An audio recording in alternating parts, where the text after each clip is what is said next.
కొండగట్టు గుట్టలో ప్రమాదం జరిగితే పరిశీలించని నాయకులు కోతులు చనిపోగానే హడావిడి చేస్తూ రాజకీయం చేస్తున్నారని విమర్శించారు నాగార్జునసాగర్ ఎమ్మెల్యే కుందుకూరు జైవీరెడ్డి. నల్గొండ జిల్లా నందికొండ మున్సిపాలిటీలో వానరాలు చనిపోయిన వాటర్ ట్యాంక్ను పరిశీలించారాయన. అయితే ప్రమాదం జరిగిన వెంటనే అధికారులు అప్రమత్తమయ్యారని, ప్రజలు కలుషిత నీరు తాగే ఛాన్స్ లేదని జైవీరెడ్డి స్పష్టం చేశారు. వానరాలు చనిపోయిన ఘటన దురదృష్టకరమన్నారు. నాగార్జునసాగర్ ఎమ్మెల్యే క్యాంప్ ఆఫీస్ ని ఖాళీ చేయిస్తే మాజీ ఎమ్మెల్యే నోముల భగత్ దాన్ని కూడా రాజకీయంగా వాడుకుంటున్నారని జైవీరెడ్డి మండిపడ్డారు. గురూజీ రామ్ నారాయణ్ జీ ప్రపంచ ప్రఖ్యాత జ్యోతిష్యులు ఇప్పుడు మన హైదరాబాద్ లో ఎటువంటి సమస్యలకైనా తక్షణ పరిష్కారం చేయబడును. సంప్రదించండి 96651137 9000004357.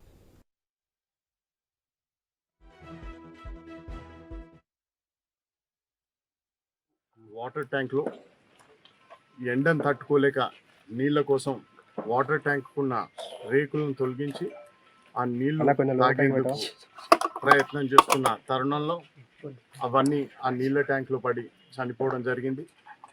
మూగజీవాలకి, వన్యప్రాణులకి ఇటువంటి సంఘటన జరగడం చాలా దురదృష్టకరం.